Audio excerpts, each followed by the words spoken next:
In the latest episode of Hack My Growth, we're going to walk through how to properly set up your Search Console account.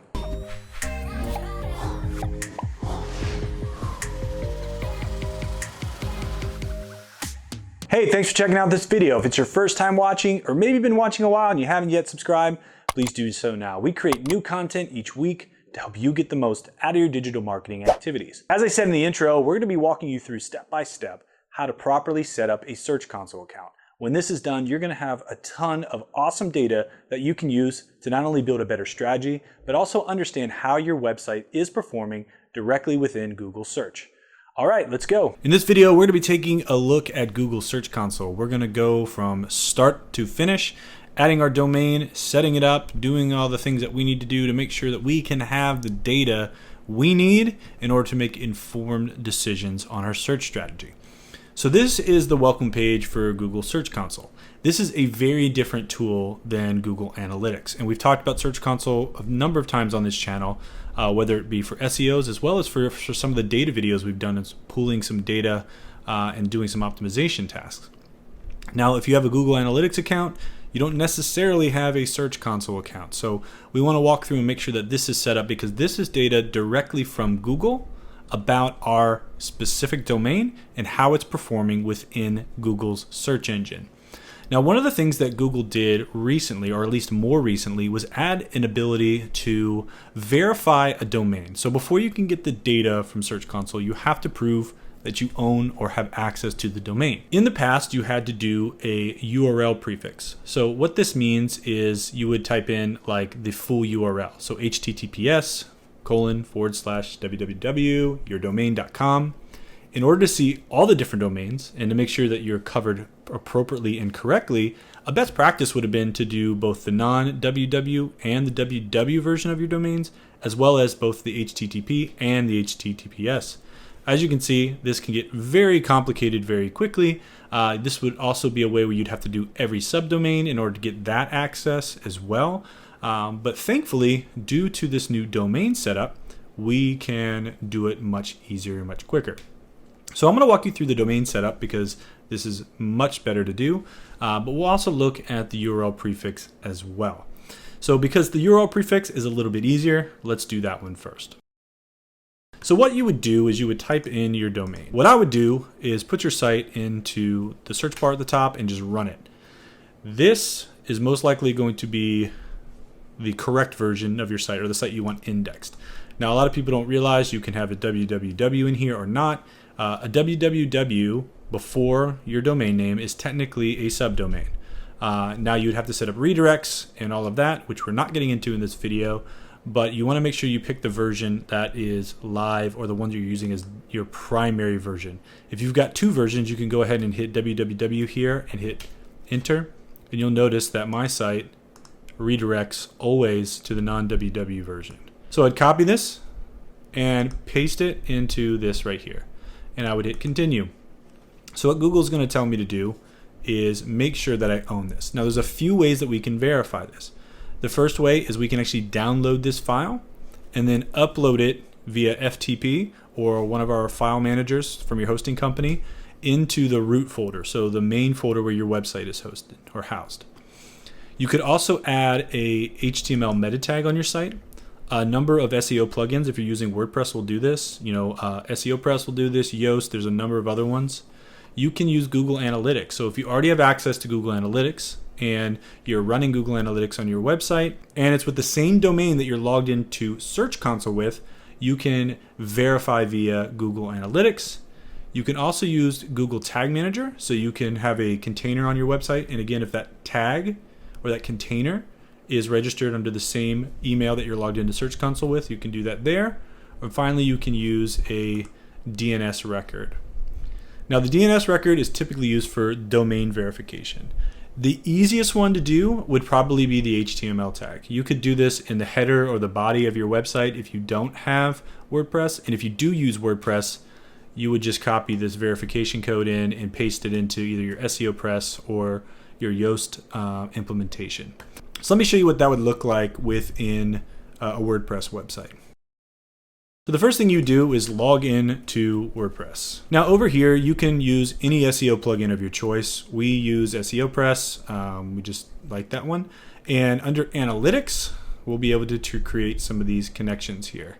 If we go down to tracking, we can also add in Google Optimize. We could add in the pixel right here. So when we talk about Search Console, we could actually just take this entire tag and copy and paste it right into something like this. Now, another option would be to use its built-in verification tool. Now, this is going to be different places depending on the plugin. Under this tool, it's going to be in Advanced. And I can hit the Advanced section here. And down here, it says Google Site Verification. It's also got one for Bing, Pinterest, and Yandex. If you're doing Google, this is where you need to add this. If you're setting up Bing Webmaster Tools, you would do it here and all the way down. You wouldn't need to put in the entire code, but just this code right here. Once I put this in, I could just save the changes. I would go back over to Search Console and I would hit verify. There we go. Now I own this domain. I have this domain within Google Search Console, and I can start to look at it. Now remember, if you're doing the URL prefix method, you're going to want to do both the HTTP as well as your HTTPS version. You're going to want to do the version with www and the non-www version. The reason why is if all of those aren't set up correctly, you want to make sure that you can see all those variants and see the data all the way across Google, because they may have indexed one of your pages, maybe non-secure, and that's how you would actually be able to find that data. Once you're done, you can go to the property. Now, if this is a new website or this is the first time you're logging in and setting up Search Console, it's going to take some time. You're not going to see the data right away. You're going to have to wait for it. So go ahead and follow the overview if you want to, but you're probably going to take about 24 hours for your data to show up. Now up here you'll see I've got a domain set up.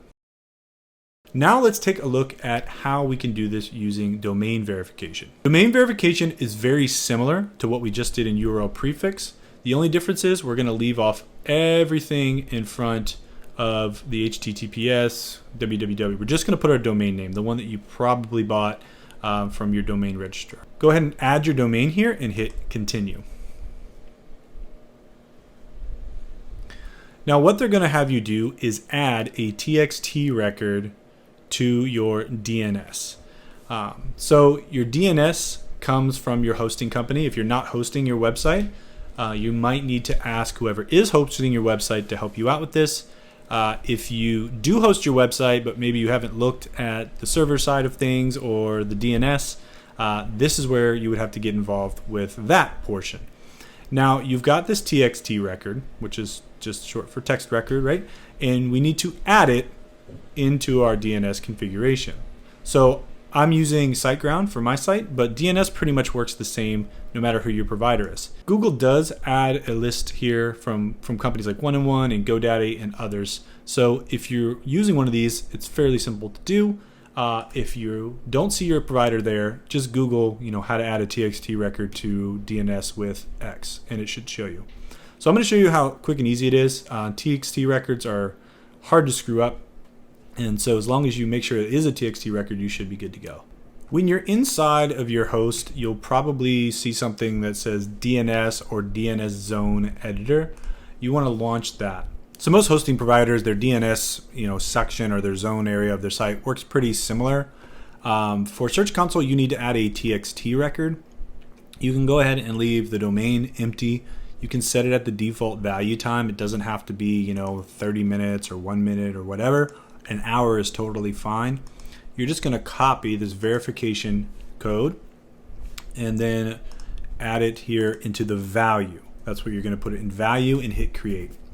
And that's all you have to do. Now you've got a TXT record. Now again, what this is going to do is going to allow you to see the data for all of the different subdomains and other different versions of your main website.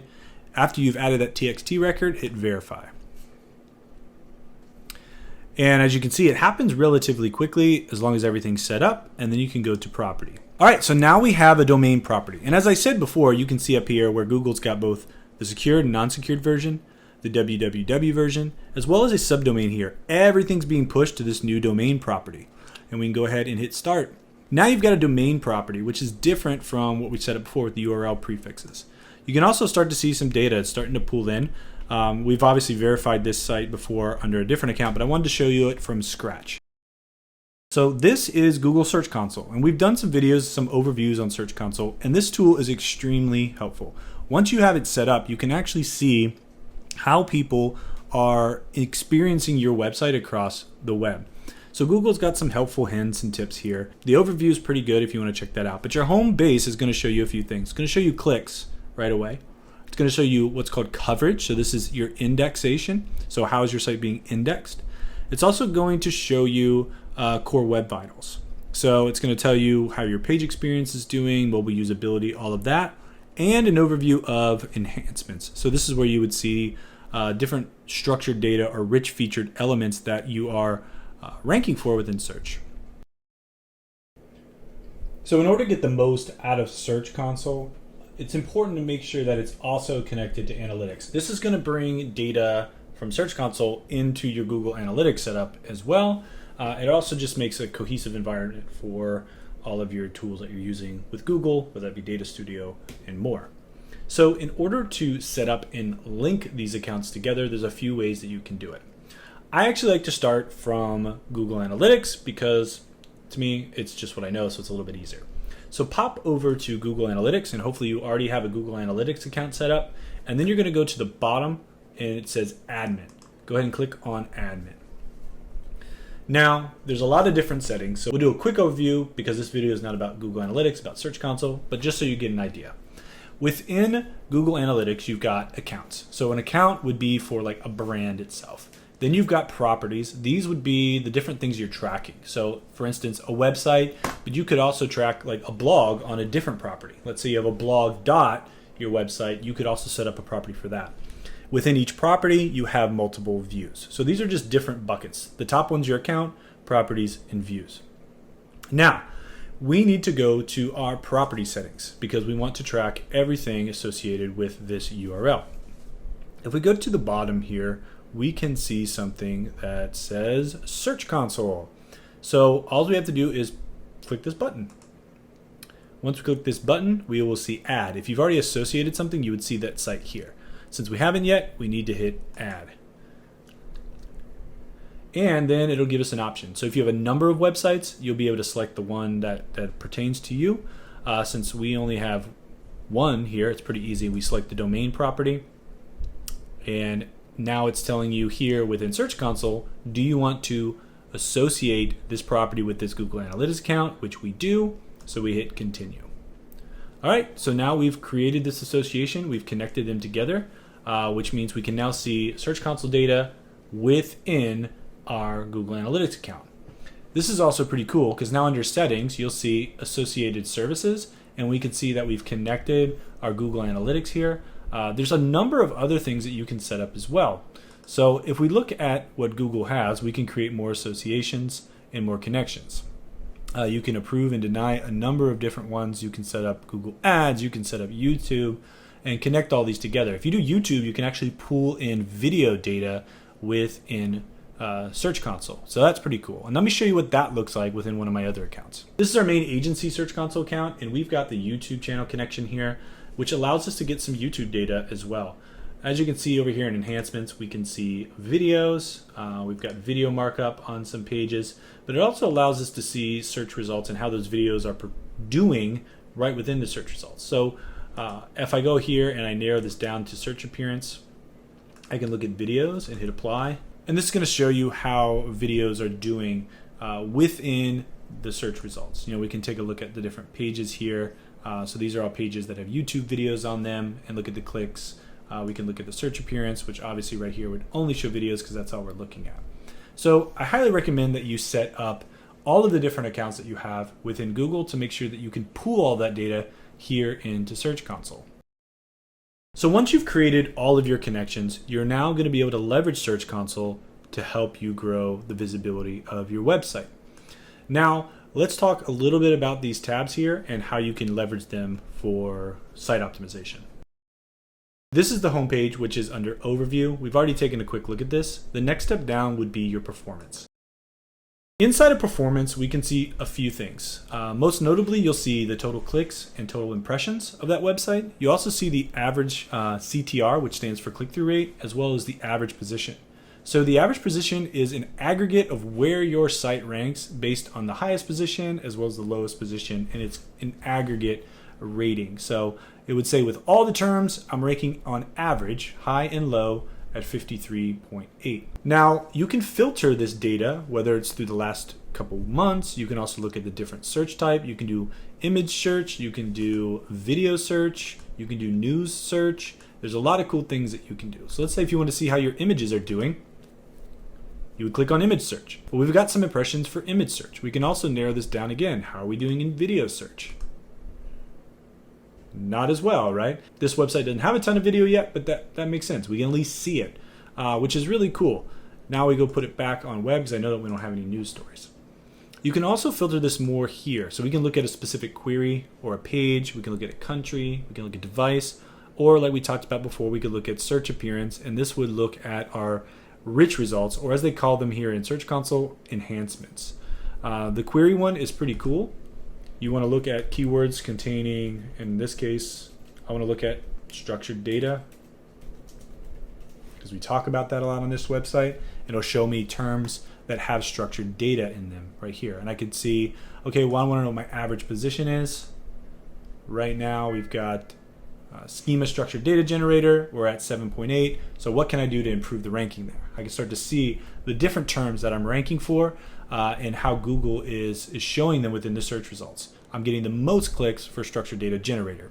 So that's maybe a term that I can do a little bit more marketing around and hopefully increase this average position from a 5.6 to maybe into the top 3, which would be a significant increase in traffic. By adding this simple filter, we've got some pretty good information on how we're doing in a certain section. We can also look at the pages. What pages are ranking really well for this? We can see what countries we're doing well in. We can see what devices people use the most and more. So it's pretty cool. The next thing to look at would be your URL inspection. This is going to look at a specific website page. So let's say you wanted to know how a page was doing, or whether it was eligible for rich results, or if it had some kind of an issue or an error. That's what you could use the URL inspection for. So with the URL inspection tool, you just paste a specific URL from your website and hit enter. Now Google's going to pull this from the index, and it's going to say, all right, the URL is on Google, and now notice here it says it's indexed, but it's not covered in the sitemap.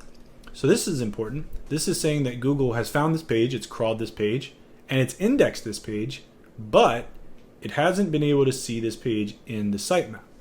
Now there's a reason for that. We haven't actually added a sitemap to this Search Console yet, which is really important. Sitemaps allow Google, or gives Google, the information on how to index your website. And so a lot of people will go into Search Console and maybe they will say, well, why isn't this certain page showing up? You might not have a sitemap, which is extremely important part of the setup process. As you can see, Google can still find your pages, but we want to give them the information that we want them to have. We want to control the process as much as possible. We can also see from this that it is a mobile friendly page, which is great. I'm glad that it's mobile friendly, but if we want to have a Search Console set up well, so that it's going to make us, obviously get the most out of our website and give us as much control as possible over the indexing, we need to have that sitemap added in. So again, if you've got a WordPress site, there's a number of ways to build a sitemap. A sitemap is just a data file that helps Google understand how your site is structured, and then it gives them a little bit of rules on how you want it to be crawled. Now, most SEO plugins today will have a sitemap feature. The same is true with SEO Press. You can just look at a number of different sitemap plugins for WordPress and it would work. You just go ahead and enable those sitemaps. You can say we want all these different types or just a certain type, and then click view. Now a sitemap will look something like this in WordPress, but if we actually looked at maybe like a page, it's just a bunch of links and some information about those links. So like when the URL is and when was it last updated. What you can do is just take this right here, sitemaps.xml, or whatever the tool creates your sitemap as, I'm going to go back over to Search Console. The next box below, we have something called coverage, and right below that we have sitemaps. Click on sitemaps, and then we want to enter the URL of our sitemap. Paste that in there and hit submit. Now Google will read this pretty quickly. It will periodically look at it, but it will also read it pretty quickly. Now here's one thing to note. Very often, the first time you put it in here, you're going to see this couldn't fetch. Now don't freak out. This happens all the time. Simply refresh your browser, and as you can see, it says success. Notice it has 0 discovered URLs. That's not because we have 0 URLs. It's because that Google is now reading the sitemap, and it needs to take some time to discover those URLs. As we keep refreshing this and come back regularly, you'll see more and more pages will be added to this. But we know that Google can crawl it. We know that there are URLs in this sitemap, and we know that now we have some rules for how we want them to crawl our website. Now what you can do is use this index report under coverage. Now what you can do is get more information about your indexing under coverage. Since this site didn't have a sitemap, you can see something interesting here. Right now we've got no errors, which is great, but we've got 35 valid pages. Indexed, not in sitemap. It also says we have 107 excluded pages. This means that maybe there are pages with redirects, maybe there are pages that were crawled, but they were not indexed for whatever reason. Maybe Google saw a page as duplicate without user selected canonical tags, indexed, not submitted in the sitemap, all of that information. Some pages have no index tags saying, hey, we don't want these to be indexed. So there's a lot of reasons for why pages may be excluded, but once you have this information, you can figure out whether or not those pages actually should be. As you click into these reports, you can go ahead and see that information. So like the no index tag. These are some things that maybe we want to have, maybe we don't want to have, right? For instance, I actually do want to start indexing this author page because those can be really beneficial. And as we talked about in one of our structured data videos, you can use author URLs to give Google more information about you as an author and help build that trust. Some of these other pages, we're not tagging for a specific reason because they're within the product itself that we're selling on our site. We don't want those indexed in search. So these are always good to look at periodically to make sure that you have them set up correctly. The cool part is once you have a sitemap in here, Google can start reading your website the way you want them to read your website. It gives you a little bit more control. You can also ask Google to remove URLs. Hey, we've got pages on our site that we don't want to be an index. We don't want on the internet anymore. This is where you can come and request those pages to be removed. Now, as of creating this video, Google has officially finished rolling out the page experience update. The page experience update is all about speed, it's all about usability, and really making sure that it's a good experience for your web users. As you can see, my site doesn't have enough recent data. The simplified search site is a little bit smaller, but let me show you what a site that has a little bit more traffic would look like within the page experience side. All right, so here is what the page experience homepage would look like. As you can see, Google is saying that 89.6% of my URLs are considered good URLs. You can see that for the most part, we're passing a lot of the things, but there are still some areas that we can improve upon. Mobile usability, we're good. We are also secure. But one area that they're showing me is I've got 275 failing URLs when it comes to Core Web Vitals.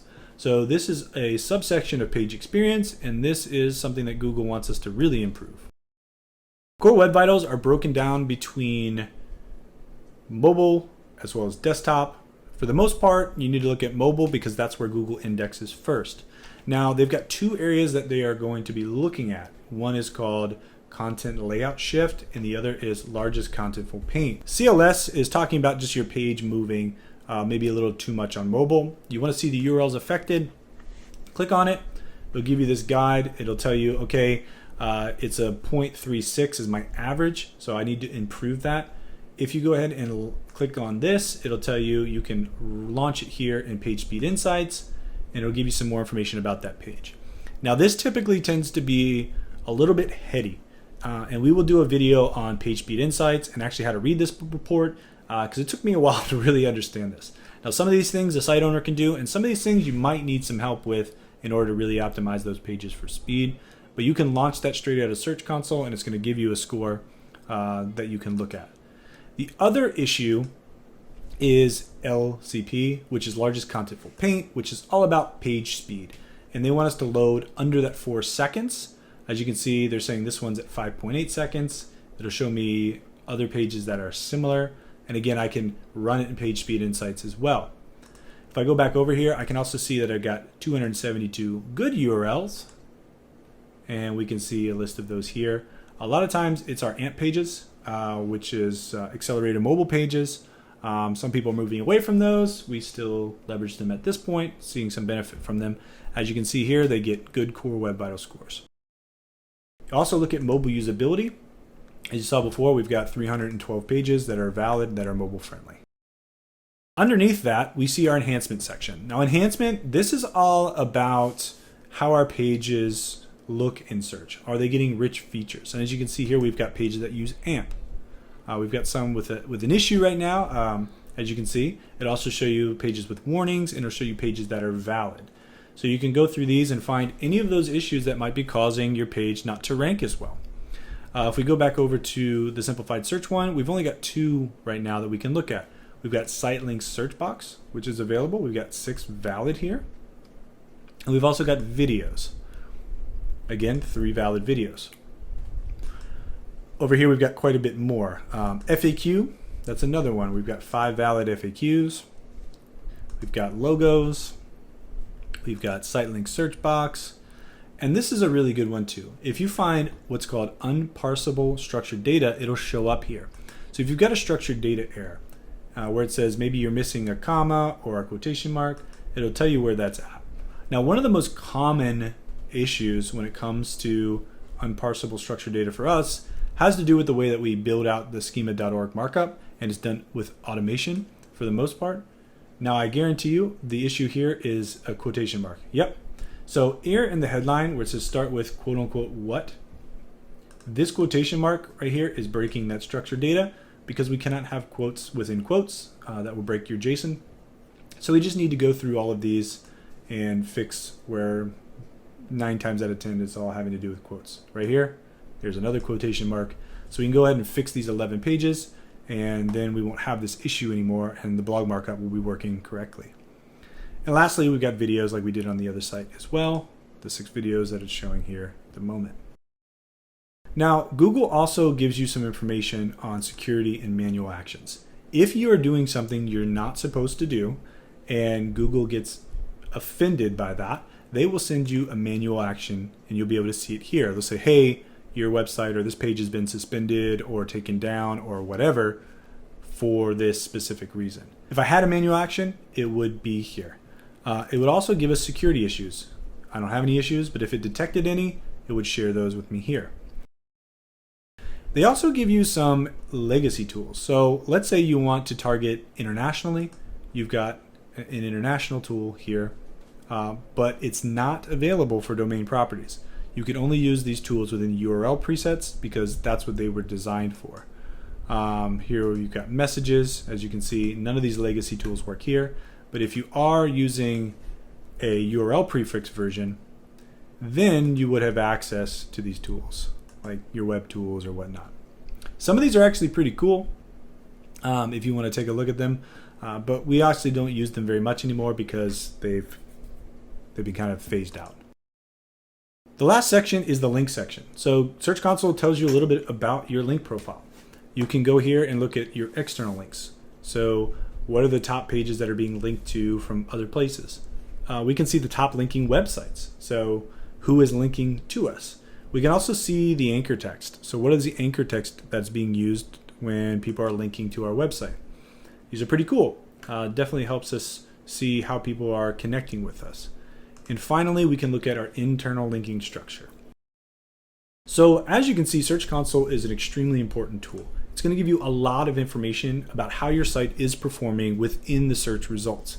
Setting it up properly is extremely important. If you haven't set it up yet, I recommend that you go back to the beginning of this video, you look at how to build it out, use the domain connection, that way you get all of the data available to you, link it with Google Analytics, link it with YouTube, that way all of that is being put in here, and then use the data you get to understand what people like, what content you should create more about, how your sites link together, and also find those errors that you might not have been able to uncover from another SEO tool. I hope you found this video helpful. If you got any questions, please comment below. We'd love to continue that conversation with you. And until next time, happy marketing.